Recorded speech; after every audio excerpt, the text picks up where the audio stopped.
Hello, everyone. It's Amy. I am the roaming historian. I am a history professor during the academic year, and during the rest of the time, I am a travel blogger going around the historical sites and taking you with me. And so today, I want to talk about what's been on my mind a lot lately, which is going to Italy. And I try to go to Italy every year. We try to go for at least a month, maybe more if we can. And this year, 2025, is a Jubilee, which means it's a special time for the Catholic Church where pilgrims will be coming from all over the world. Rome expects to see 30 to 35 million more visitors than they thought. But Rome on a great day is beautiful chaos. Like any day of the week, Rome's busy. Okay, Colosseum's going to be packed. You're going to, stay in line forever for tickets at places and still not get in. And so you have to plan ahead. So that's what I'm here for today, is I'm here to, talk to you guys about how to plan. I've been to Rome during the Jubilee before, but I'm really good at planning these things. So I thought I'll just kind of talk about, we'll have a little screenshot. You don't need to look at me the whole time, right? So here, let me change and I'll show you guys my computer. Yay. And we'll have, these are videos, or not videos, but pictures that I took. Let's first start off with something that kind of confuses people when they're talking about the Vatican. And so one of the things I get a lot, or I hear a lot from my viewers and my readers on my website, by the way, I do have a website called Roaming, like I'm roaming around, historian.com. And so one of the things I hear a lot is, well, do I need tickets for St. Peter's?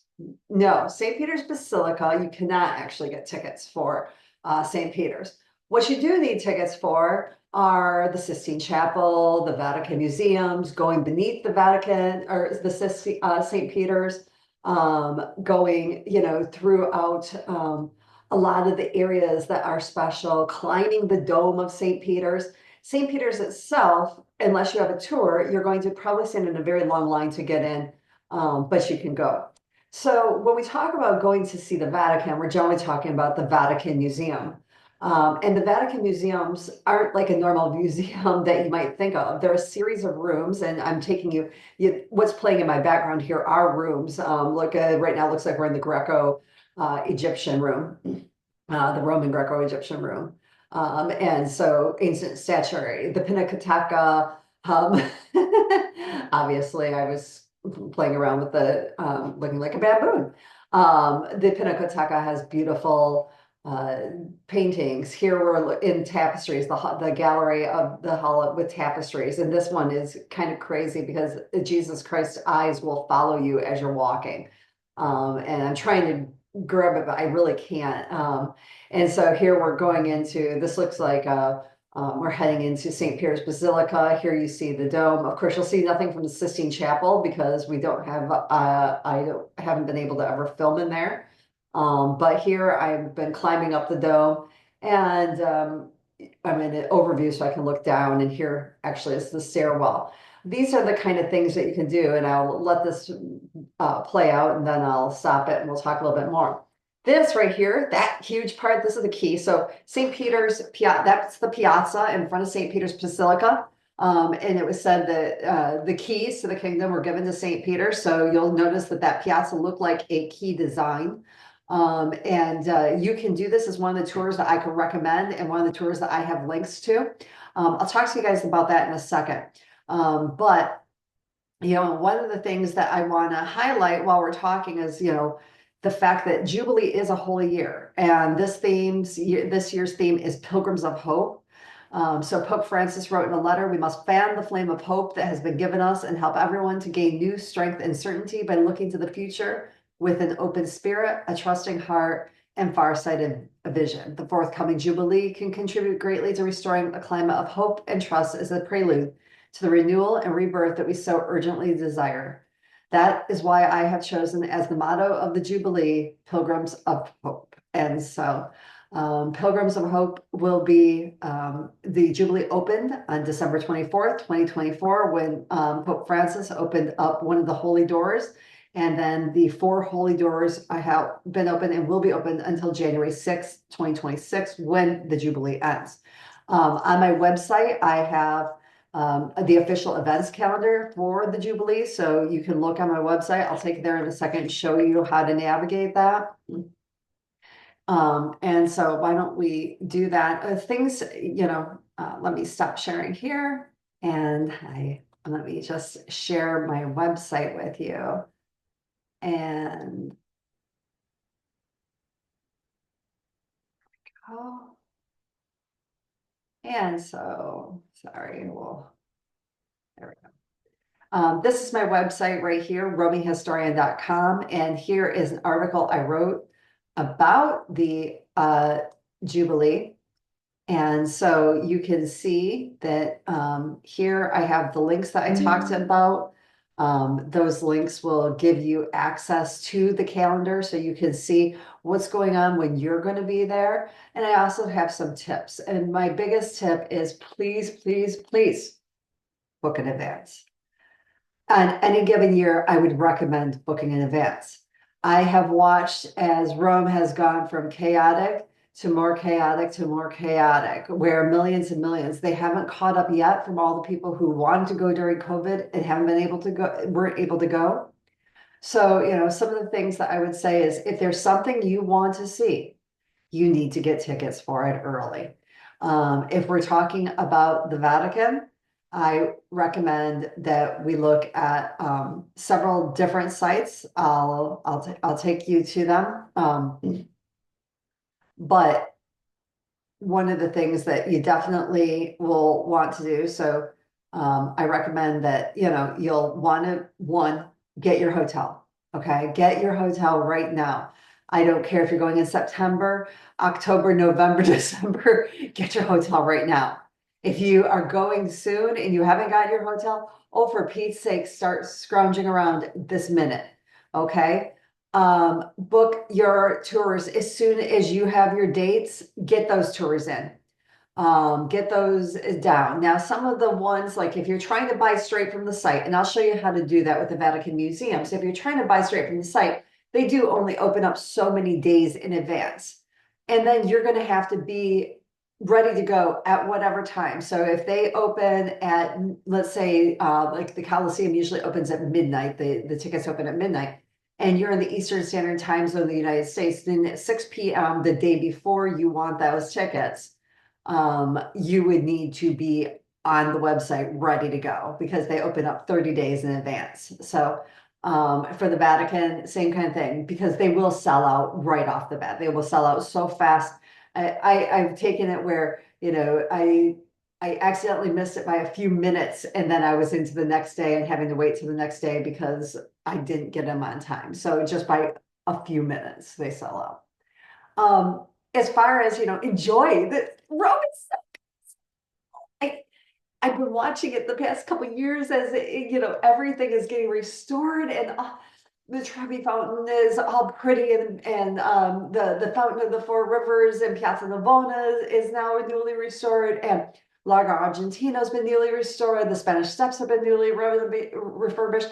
Everything's been restored. And so Rome is going to be shiny and bright. It's still going to have a lot of construction because they're always working on the subway there. So you're going to see a lot of construction, especially as you get closer to the Colosseum and around Piazza Venezia, you'll see construction. But it's going to be nice and pretty because they've been working for years to get things ready for this Jubilee. That being said, try to venture out early or late. I think that's a better time.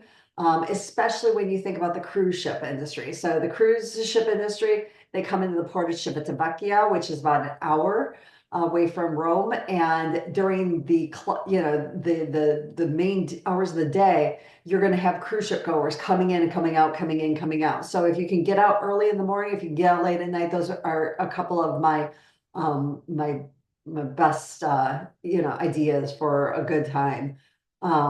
And try out the lesser known local adventures. There's some beautiful palaces, especially over the other side of the Tiber River in Trastevere, There is Palazzo Farnese. There's other palazzos that I go there, there's hardly anyone. Even the Capitoline museums, often a lot of the four major museums in Rome have no one in them, comparatively. And then you go to the Vatican and it's like, you can't walk, so I would recommend that. Try to take things slowly, piano, piano, slowly, slowly, just take it in and try to be as best you can. Try to, take your time and just adjust. I will put some different ideas below, but the Viator is definitely someone I will use as far as, well, let's kind of rank them from, I guess, cheapest. Cheapest would be to go to the site itself. So this is the official Vatican Museum website, museivaticani.va. Okay, so musei.vaticani.va is the official site. This is going to be limited, but if you can get tickets through here, this is going to be your most cost-effective option. From then on, you're going to want to look at tour groups. I highly, highly, highly recommend two tour companies. LivTours, whom I've dealt with for years, and the tour guy. And I've been with them for so long. They were the Roman guy when they hadn't even expanded out of Rome when I first started with them and working with them. And these two companies are fabulous. LivTours does really small, so semi-private, 6 people or fewer, or private tours. And they can get you some special tours with the Vatican that no one else can. So I, really highly recommend. You are going to pay a little bit more, but you're paying for expertise. That's what you're paying for. You're paying for guides that are just fabulous. And you're paying for experiences that the Vatican has worked out with LivTours in order to give you something very, very special. And so you can get really early hour morning. Here, let's limit it to semi-private and filter that out. And here are some of the, like you can go on the St. Peter's Basilica tour with the dome climb. I love this. The papal tombs are hauntingly amazing. You can do an express tour if you just want to really get up in the morning. This one takes off, I think it's 7:30 generally, 7 or 7:30 in the morning. And you're going to, it's about the only time of day other than very late at night if you can find it. And here we'll just pick a day, and 7:30. You can get in and have a very, very almost private moment with us in the Sistine Chapel. What we see here, this is the Sistine Chapel. And then they have a little bit longer ones, but having that guide to take you through, I think, is important. I've been to the Vatican museums. I've been to St. Peter's Basilica many, many, numerous times now, and either on my own or on tours. I've done tours with both LivTours for that and the tour guide.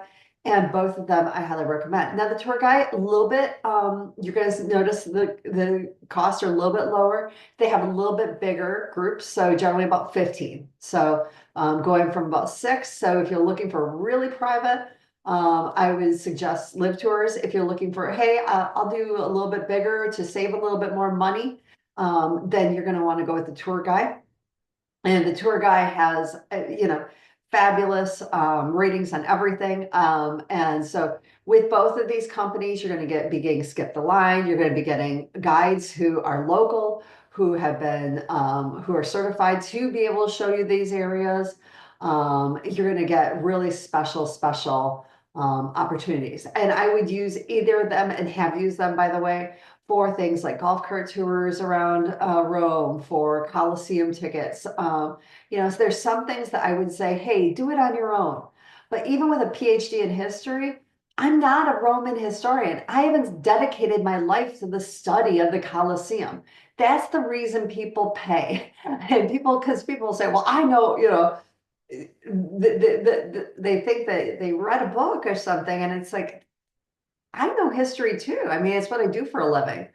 And yet I would be presumptuous and arrogant to think that there's any way that my knowledge as a U.S. American professor of U.S. legal history is anywhere close to having the kind of knowledge that is bred from day after day after day of roaming through those sites and training, like the Italian government trains people in their archaeological sites. And then lastly, we also have Viator. And Viator is where you will find some very cost-effective options, often hardly maybe just a few dollars more than going to the site itself. With that, I would just really recommend that you, when you're looking, you look for very highly rated, okay? Just make sure that you're looking for that excellent quality, because Viator is a third-party aggregator. That means they're not going to be, with Tour Guide and LivTours, they're actually working with the guides. They're making sure, they're running the show. With Viator, they're like Expedia or TripAdvisor or any other aggregator where they're compiling, and people who are offering tours will put their tours on their site. So, it's not that you're not going to get a nice local guide. You can get a very good local guide. You could also get one that isn't as good, right? And so because they're not discriminating against who they're choosing, they're not choosing them, they're allowing people to upload. So make sure you're looking for that excellent quality. When here we'll look at the skip the line one. So, you can still find early entry and things like that. But make sure you're looking at lots of reviews, very highly rated, and in what is overview. Really make sure that you look over the overview, where you're going to meet up and things like that. But Viator can be really nice because then it's kind of one-stop shopping and you can have everything there. Any of these three, though, I'm highly, I've had excellent experiences, and I really can't say enough about the experience itself to go. And so I will make sure that I put some links for you. Feel free to contact me, if especially, in all transparency, those are affiliate links that I'll be putting. In other words, I earn a small commission on those. You will not, this does not raise your cost whatsoever. You get the same price. What happens is it helps me in funding my trips and being able to travel around and do what I do, in order to, write about this for you guys and help curate these experiences. But yeah, by all means, leave me comments. Tell me, have you tried certain things? Did you like certain things? Did you not like certain things? Are there things that, my viewers should be aware of? Go to my website. That's another great place. And then, of course, always in all my things, my Facebook page is linked. On my website, all my social media is linked, whether it's Instagram, LinkedIn, Facebook, Twitter, X, whatever it is, they're all linked right there, and as is my email. So, tell me about what you're doing, where you're going, and if you want to chat about it, that's, I love to talk about, I love talking about Italy. So, all right, ciao for now. Please stay in touch, and I hope you have very happy travels.